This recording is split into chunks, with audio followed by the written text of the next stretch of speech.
Happy New Year, everyone. This is the People Person podcast presented by Good Time Media. I'm joined today by a very special guest. Maybe bringing him on today will stop him from living on my For You page. He's from the Ohio State University.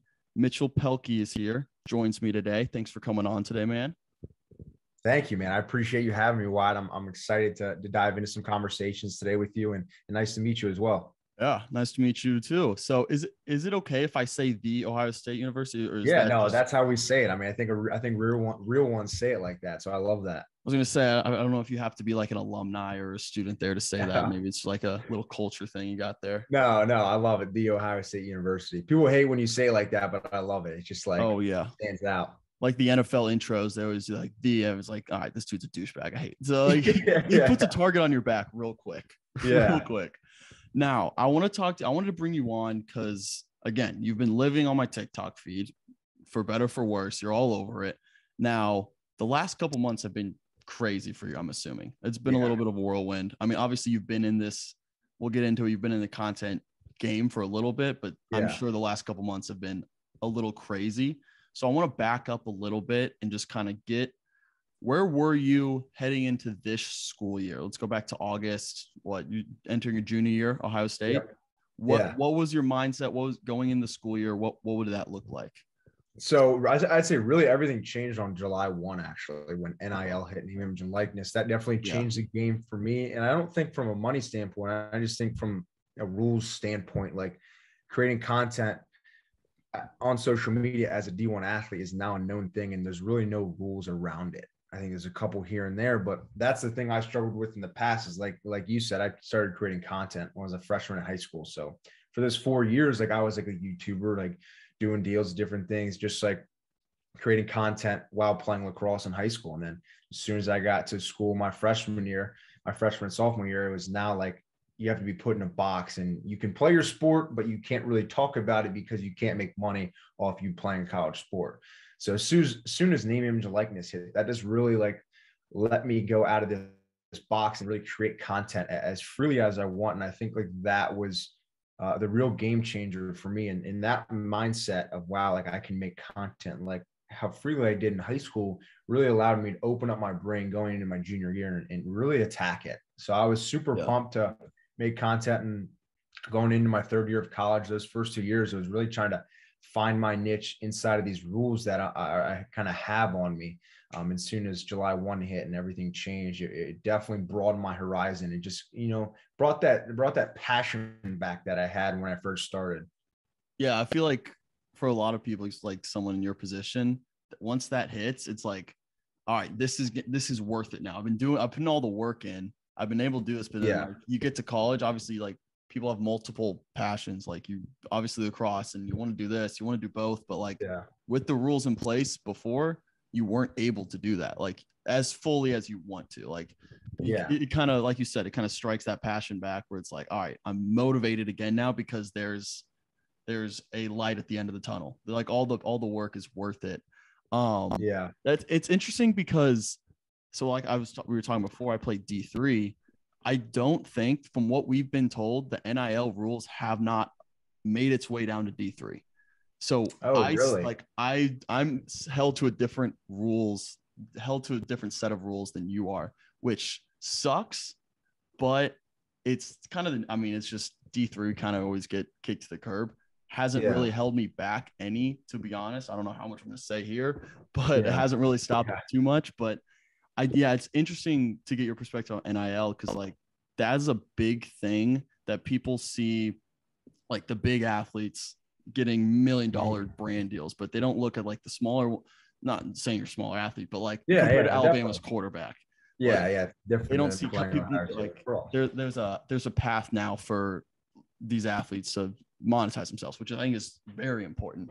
I want to talk about your kind of back up even a little bit more, recruiting process for lacrosse. It feels like it's different for each sport, how that takes place in high school. Is it very early on, like freshman, sophomore year, you got to start looking at schools, or is it a later process? Yeah. So it changed actually. So when I was going through the recruiting process, as soon as you graduated middle school, that summer before ninth grade was like the biggest summer you had ever perform because college coaches were like looking at you. You're like 14? So I remember that summer. Yeah, I was 14. Yeah. So that summer, 14 years old, I'm competing every Saturday, every weekend of the summer in Baltimore, Philly, Long Island, just lacrosse with like 30 college coaches on the sideline. And I just graduated from middle school. It's like crazy to think about now. Played good that summer, ended up visiting 3 schools, Hopkins, UVA, and Ohio State. And Ohio State just caught my eye as soon as I went there. I was just mesmerized by everything, the football, the big school, the social aspect, the school aspect, and just like the alumni, the legacy that the Ohio State has is something like I could never give up, and committed there. I think it was October 1st, 2015. And really never looked back. I still wake up and so thankful I'm at a school I love, because I've had friends that go to a school for the first semester, first year, and transfer out because they didn't like it. I'm just so thankful I'm at Ohio State. And because now I'd say the rules changed a lot, where September 1st or your junior year after that, coaches can start contacting you. And I think it's good at the end of the day. Like, I'm lucky in a position where like I love my school, but there was a lot of people that committed as freshmen, got to that school 4 years later, and they didn't even like it. Yeah. And I feel schools, coaching staff changes, just like school environment changes, team environment, like the whole culture. And you change. Personally, like 18, that's like arguably the biggest time in your life where you change. Yeah. That's definitely the direction it needs to go, is like you need to be a junior and senior making that decision. Like I know soccer, I had some friends in the soccer world that like they committed as freshmen. And I'm like, I'm sitting there as a 14-year-old kid. I'm like, you just committed to like Florida or like Clemson or something. Like, I'm like, dude, I don't even know like where my next class is. Like, how do you know we're going to go to school in 4 years? Like, it's a crazy thing. Like, it's weird how each sport is kind of handles that different. Tennis is a little bit later in the game, which I think all sports need to move that direction. But talk a little bit more about, so Ohio State, you say you get there. What's the lacrosse culture difference between, you're from kind of East Coast-ish? Yeah, Northern Virginia. Yeah. Okay, that's like lacrosse hub, if I'm right. Yeah. Like East Coast. Yeah. How is it different coming to the Midwest, hometown, my Midwest? Let's go.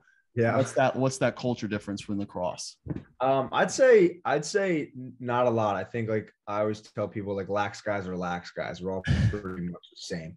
And I'd say, the lax culture at Ohio State was a little bit different in the sense of, it's a brotherhood, we're tight knit. In my high school, like you had like cliques, but at Ohio State, like I have 50 brothers, 50 of my best friends, like I'm hanging out with every day. And a true reason why I committed there was because the head coach, Coach Nick Myers, and a guy like I truly look up to every day. And he really like, ever since I committed there to now, like I'm continuing to learn and take after him in his everyday walk, from his coaching lifestyle to his family lifestyle, to just how he like carries himself in his everyday walk. And so that was like a big reason why I committed. But I'd say like the culture there was just so unique, and I loved it. It was never like, oh, this starter's the man, and this guy that doesn't play, like no one talks to him. It's like, doesn't matter if you play or don't play, like everyone's so tight, and I love that aspect. And it doesn't matter if you score 1,000 goals or, like I said, you don't play, like no one's going to think someone's better than each other. And I think like that's the best way, because especially in lacrosse, that's just like usually not how it goes. Yeah. And I'd say too, of just like how close the guys are off the field was something I was so interested in. It's like every weekend, like all brothers are at one house, just like hanging out and having fun. And I love that aspect, because I talk to other buddies at other schools, and it's so house by house, clicky, group this, group that. And it's just like, I would honestly hate that. So like looking back, I know I said I committed early, which I did. It's just like, I'm so thankful I'm at a place I love. Yeah. Now, how do your teammates, all the lax guys, feel about all the content you're doing? I mean, I'm sure they give you a hard time just because like that's what guys do, but like, how supportive have they been? What's their role in this? Yeah. So it was actually like it's an interesting question. So my freshman year, like the first week I was there, we actually took a team trip to Portugal. And that was probably the most nervous I've ever been in my life, because I was like, look, I got to record this. I'm never going to do this again. I'm never going to do this with this team again. Like I have to record this. And like, I'm going to another country with 50 guys I don't even know. And they're going to be my future brothers. So I have to make a good impression at the same time. So like I'm out there recording, like trying to make jokes and everything. And it's like, I don't even know this guy's name, but he's gonna be my teammate for the next like Yeah. 2 or 3 or 4 years. So that was pretty stressful, but they tend to like it. I think like there's definitely like a little bit like, what's this guy like when I first came in, because it's like the only thing they know is what they see off social, and like people can take that in so many different ways. So I get there and I'm just myself. I just remember looking at myself in the mirror, like honestly, before I got there, and I was like, look, like be normal, be yourself, and everything will make out of it. Because once you try to be somebody else, people can kind of smell that out. So I got there, just continued to make, or actually I got there the first semester, I didn't create really any content just because I was so focused on like getting school, getting lacrosse, and getting social like under my feet. I didn't want that to be like a distraction. I wanted to be comfortable in that environment. COVID hit, started making content, and never looked back. And guys like it. I mean, I'm not making cringy content. The guys actually enjoy and watch the videos if I was on the team or not. So they don't really ever say anything about it. They just sometimes bust my balls about different things, but I wouldn't want it any other way. Yeah. I mean, that's the nature. Like friends are going to give you a hard time no matter what you're doing. Like it just is what it is. But like, deep down they support you, and if they're true friends, and as long as you're not the guy in the back of the bus being like, what's up guys, it's your boy, like as long as you're not that guy, like, you're gonna be okay. Yeah. Now you work with a lot of other athletes from different sports, which I think is really cool. You kind of just like branch out and just a whole athletics sphere. What's been the hardest sport to like try to either just try out, practice, or like imitate? What's been the hardest one to pick up? Yeah, so I'd say too, like, and name, image, or likeness hit July 1. There's these 2 YouTubers that actually used to make lacrosse videos called Colin and Samir. I don't know if you've heard of them. And they make videos about like how creators like us can continue to grow and what things to try new and this and that. And they actually made a video about college athletes getting paid. And they actually asked me to hop on and talk about it a little bit. And then first 30 minutes we talked for the YouTube channel. And then the last 30 minutes, they're like, all right, just hit us with questions. And we had a good conversation. One of the biggest things I took away from that is they told me like the biggest way to grow in the social media industry is you have to collab with other creators, which is definitely our biggest thing of like getting out of our comfort zone. Like it's uncomfortable to meet a guy and make a great video with, because you just don't know how it goes. So ever since that piece of advice, I've just taken that in a whole different direction. And as soon as I got to school, continuing to make videos with other athletes, volleyball, football, or volleyball, soccer, basketball, all these different sports. But to answer your question, I'd definitely say the hardest is football. For a reason. I'm obviously their top 5. Like they're the best school, their best sport at our school. I'd started this year and they've been in season, through the start of this year until as of yesterday. So I think that's something that I'm definitely have on my goal sheet to crack this spring, but it's definitely been basketball. Have you done tennis at all? I haven't done tennis. I was actually going to get a former tennis guy by the name of JJ Wolf. If you know that I know JJ. I know a few guys on the Ohio State team now, actually. Really? Yeah. So JJ Wolf's a character. Yeah, he's a good guy. I love his hair.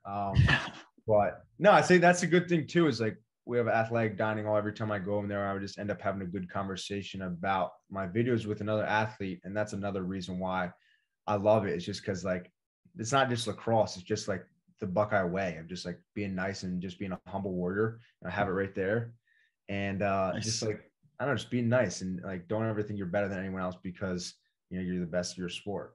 Yeah, no, I think that's big. That's a big thing. Is among athletes at a school, it's like everyone kind of gets it. And like, that sounds like almost pretentious, but like, it's a different little schedule everyone's on. You kind of understand the time and effort that goes into that. So there's a guaranteed like initial respect there. It's like, okay, I get it. Like you work hard. It's a different sport, different rules and everything, but like we're kind of the same in that way. So you have that initial, I think it's probably why it's a little easier when you collaborate with these guys. Cause like you get it in a sense, like there's no other better way to say it than you kind of get it. Yeah. You just get it. Yeah. I mean, same thing. Like I could just tell, like, if we had this whole conversation, you told me you never played tennis, I could already feel like you're a previous athlete just because we already have the same mindset.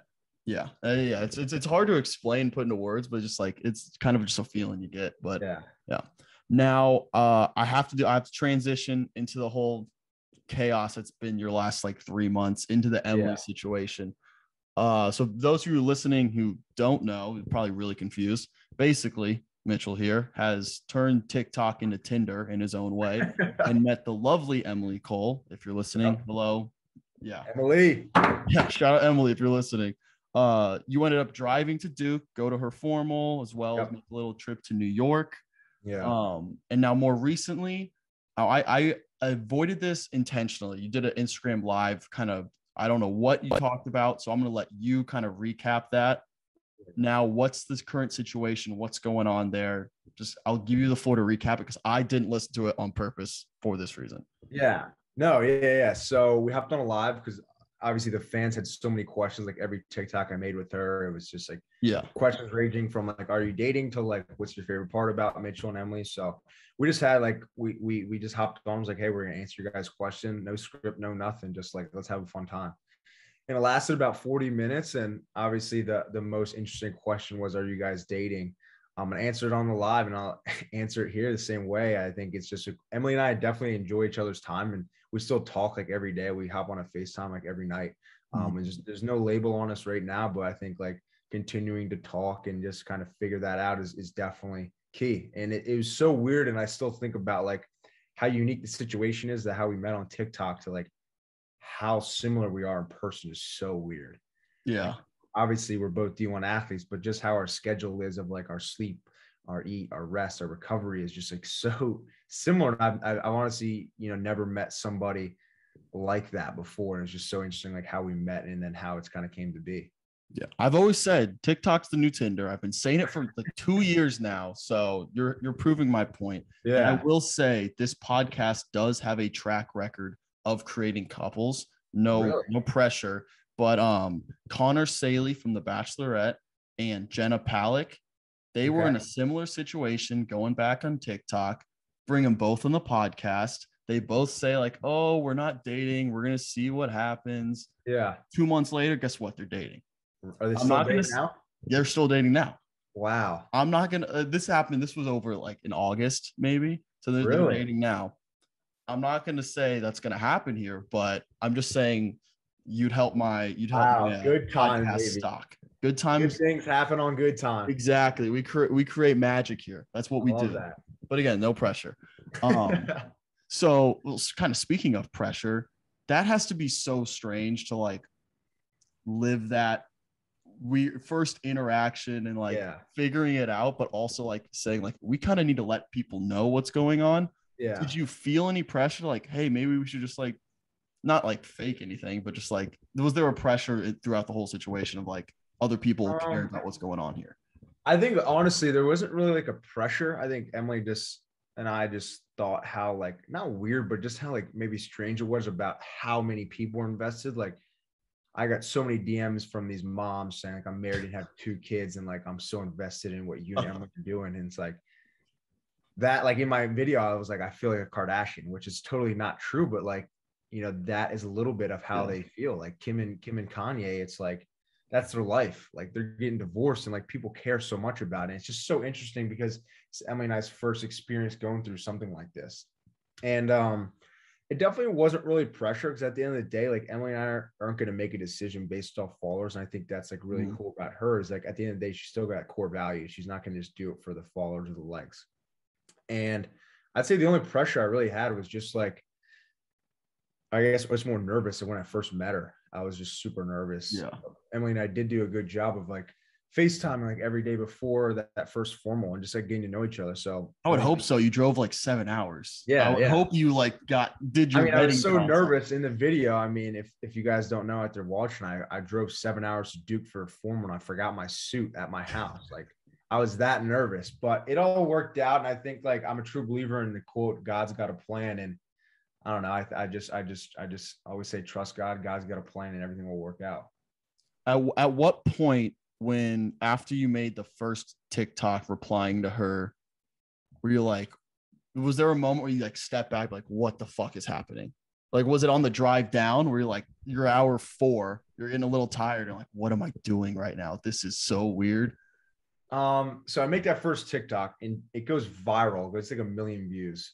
And then I remember her not responding for like 4 days. And I'm like, dude, this girl stinks. Like, I know she sees it. It's not like it just got 1,000 views. Like, it's got 1 million views. Everybody's tagging her. I know she sees it, but it's like, did she say no? Did she not like me? Like, I need an answer. So he responds, we go back and forth. I end up driving down there. And I truthfully say, like, I really never had thoughts like that. Like, I think when I tell the story to people, it really puts in perspective for me that, like, wow, this is kind of crazy. But like, when I think about them, I don't really think it's that crazy. I just think it's like the power of social media. So I've honestly like never had that sort of thought. That's so crazy. Cause I would be like, just the way I am, I would overthink everything. I'm like, this is a giant setup. She's going to kill me. Like, I'm walking straight into a murderer. This is the perfect way. Pull me in. Cute girl on TikTok invites her to drive to formal. Boom, you're dead. That's where my brain goes. And I think I can just going back to like, we did such a good job of communicating beforehand. We had a good like week and a half, 2 weeks almost, just like talking, and like that made everything, I think, just so much smoother because we were just already like friends. Like we already knew like a lot about her life and everything. You know who else was a smooth talker? Ted Bundy. Ever heard of him? So, I mean, it's not a guarantee. Just saying, there's no guarantees in life. So that's my brain. I don't have that in my brain. I want to be. You're lucky. You're a lucky one because this it's not a fun place to be sometimes. Now I want to give you the opportunity. So I hopefully, potentially, fingers crossed, will get Emily on the podcast. Okay. Is there any question you want me to ask her that either you'd feel uncomfortable asking, just kind of leave it off to someone else to ask, or I can ask whatever I want. I have no connection there. Is there anything you want me to ask? This podcast going to go live before she's on? So this will probably be out. Yes, this will be out before. So we'll maybe have her listen to it. So she'll have time to prep, I guess, if she listens. Are you going to put my question in there? You're just going to be like, and Mitchell asks. Oh, because I don't want to. How should I do it? Should I cut it out? Should I cut this part out? Yeah. Okay. So like you can maybe put this clip in after her video. Okay, perfect. Yeah. I'm going to do that. I'm going to cut it right now. That's a great question. Everyone listening to this episode of the podcast, you didn't hear it. Tune in next week. That's called good marketing right there. Let's go. That'll be interesting. I hope she listens. I hope this will be fun. Let's move away from that a little bit. Let's talk about you, big picture. Obviously, we talked about you've been doing this whole content thing for a while. Yeah. What are some goals moving forward? Obviously, you got lacrosse and everything, but just strictly on the content side, like what are some goals with that? I think truly just like to continue to like make good content. I think these first 6 months, like I truly think July 1 changed my life. And I think these 6 months in July 1 to the new year, like I've evolved so much. And obviously content wise, it's going to slow down a little bit just because of my season. And obviously lacrosse is definitely the first priority in the spring. So that's definitely going to slow down, but continuing to make quality content is something I'm really going to pride myself on in 2022. Getting back up this past winter break, I did 2 videos a week. I'm going back to 1 for the spring, and then the summer, the plan is to go back to 2. So that's definitely a goal of mine.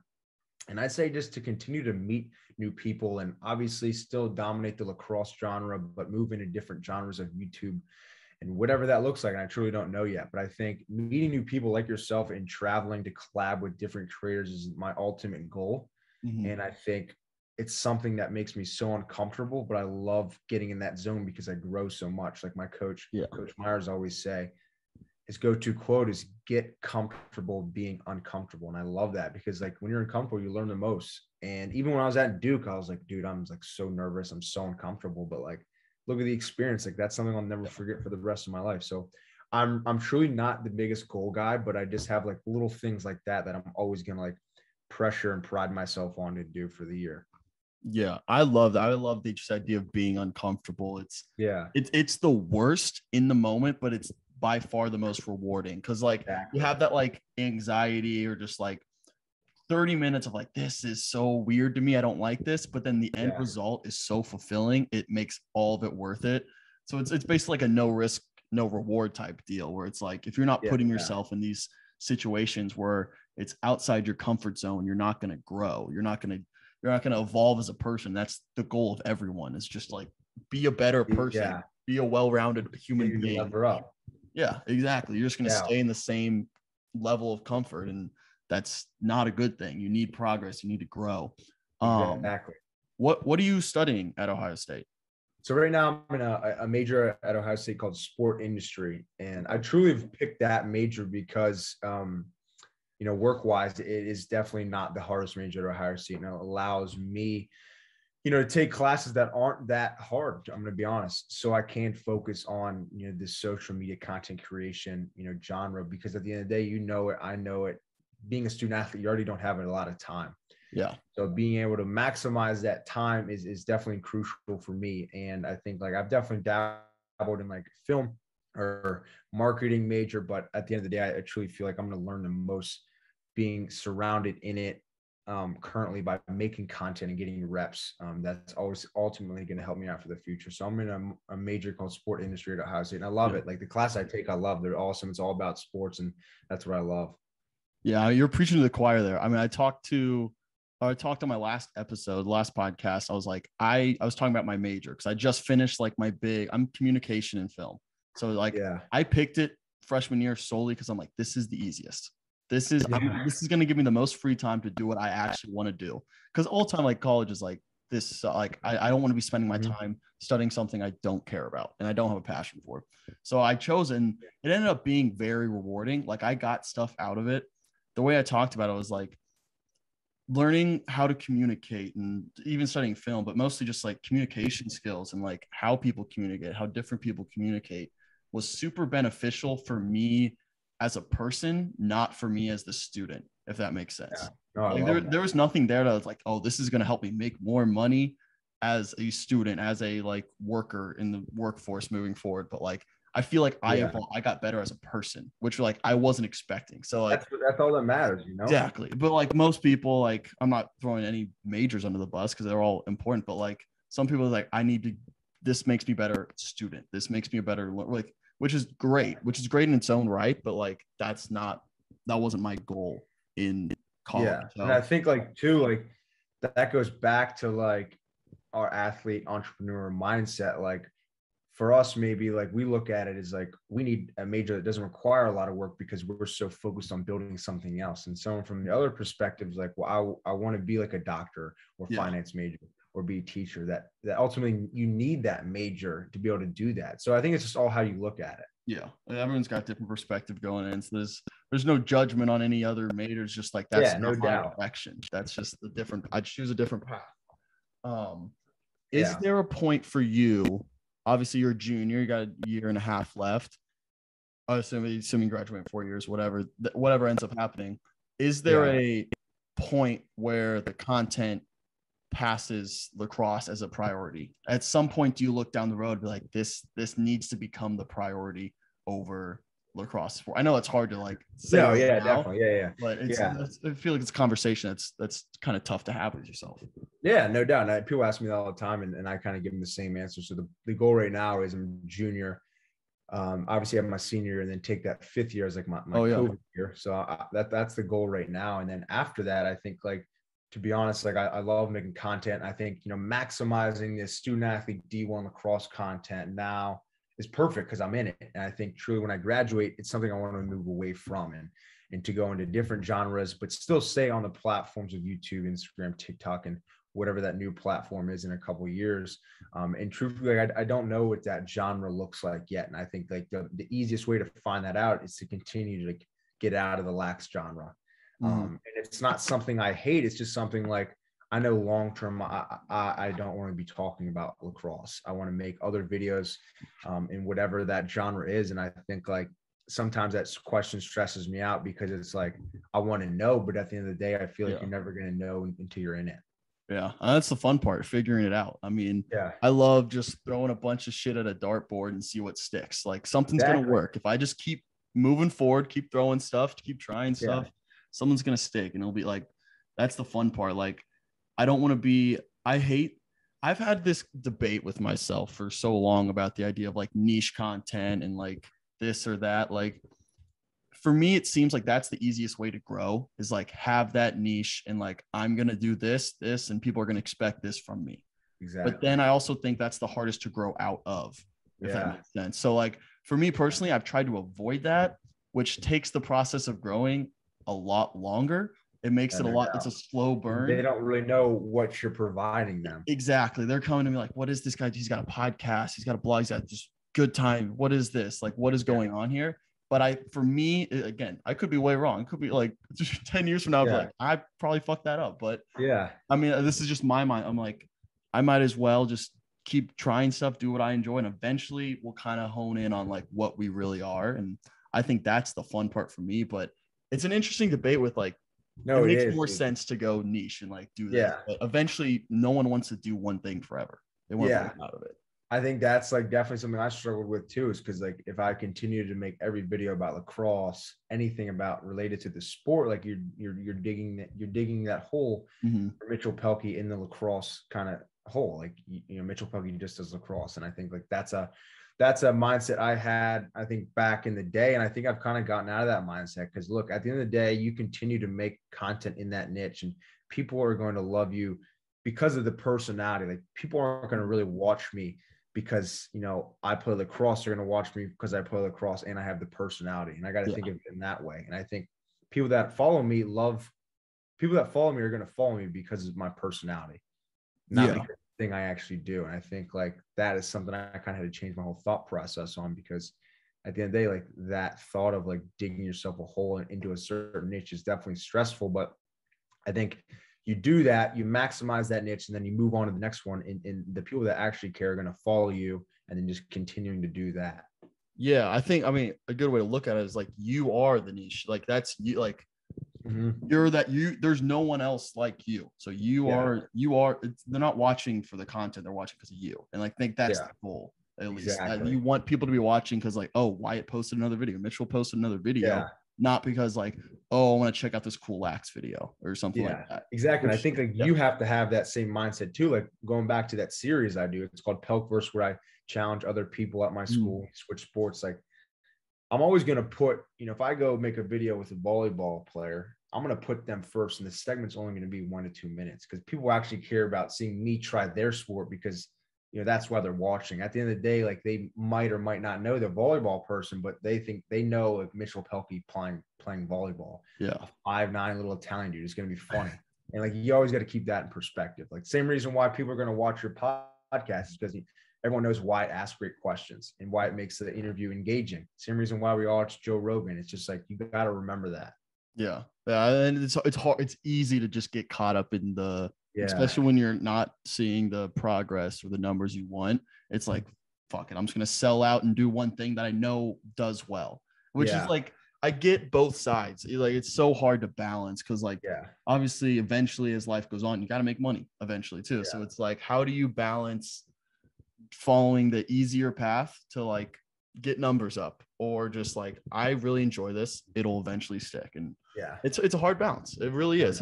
There's no right answer. There's no game plan to make it in that direction. So it's hard to figure out. But I want to end up with one final question. This is a question I ask every single person who comes on here. Final question, answer it however you want. But what gets you up in the morning? Oof. Never been asked this question, actually. It's tough. Yeah.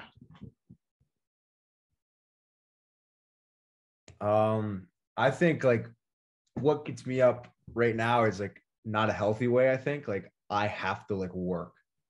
I think a little bit of me is like definitely workaholic. And like if I don't work, like I get depressed. And like I truly like have to get up and grind on something, whether that's like making a YouTube video or getting schoolwork done or working out. Like if I were to sit around all day and not do anything, like my mind would go crazy. And I think what gets me up every morning is just to continue to make and continue to make progress in the spaces of life that I love, which are lacrosse, school, family, friends, working out. And I think that really brings me, to my why. And it's just because I love it. Like, I think at the end of the day, like I have made YouTube videos for 6 years, and these last 6 months I could only make money, but I did it from the start is because I love it. And it's a passion of mine. And I truly like can't see myself not creating. I don't care like if I'm 60 with kids or like right now, like I guarantee I'll still be creating content because it just brings me so much joy. I think the other thing too is like, I think half the reason is just like putting a smile on people's faces. Like the best comments I ever get is like, oh man, like when I'm having a bad day, I put on your YouTube videos and it makes me laugh. Like I love that. Like numbers, subscribers, likes, all that doesn't matter. And you get a comment like that, man, it just like brings so much joy to your heart.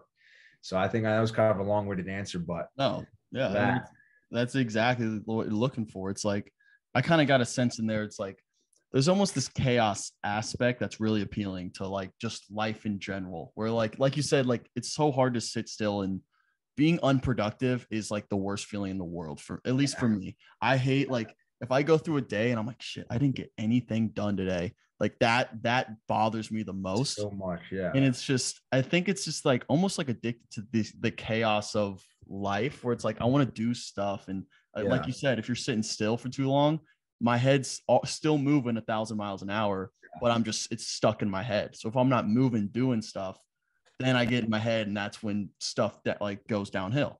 So it's like it's chaos, where it's controlled chaos in the best way possible, which I think is addicting in a sense. Yeah, I think the other thing too is like, especially like for my life, where it's literally go, go, go. You're in your school, lax content. You're always going on to that next thing. I think what I struggle with right now is like, I think taking a break is definitely good. And it's like kind of that refresh button for you. But I don't really have like a hobby right now. Like that's something I'm truly trying to figure out, because like, I don't know what that is. Like, I think, YouTube is something I like pride myself on. It's more of a business, Lacrosse is more of like a business. School, same thing. So it's like, I'm still trying to find that one thing where I can totally look forward to and not think about work. So I don't know. I think like definitely time will tell what that is, but I'm still trying to figure that out. That's a good point. It's like, if someone asked me like what my hobbies are, I would say this, like, I would be like, but like, this is also like my work. Like, this is like doing TikTok, YouTube, podcast. Like, it's weird because like, it's usually hobbies are just something you enjoy to do because you hate your work.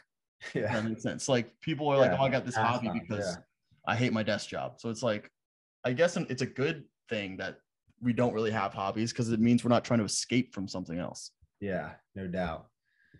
But no, man, I think it's good. I think too, just thank you for having me on here. Like without the day, like without you starting Good Time, we probably would never have met. So I just think it's exactly cool to create another relationship with you. So I just want to say thank you. Yeah, no, 100%. Well, I appreciate you coming on. Seriously, it means a lot. Obviously, I know holidays get busy and stuff. And yeah, no doubt. Good luck with everything back at school and all that. The season, is this spring sport? Yeah. So I drive back tomorrow, and then we get it going. Hell yeah. Well, good luck with all that. Obviously, keep it up, and we'll stay in touch. But yeah, thanks again for coming on. Yeah, dream girl, dreaming, I be dreaming. Missing all the days you got me fiending. I said I love you, babe, you know I mean it. Hey, yeah, dream girl, I be dreaming.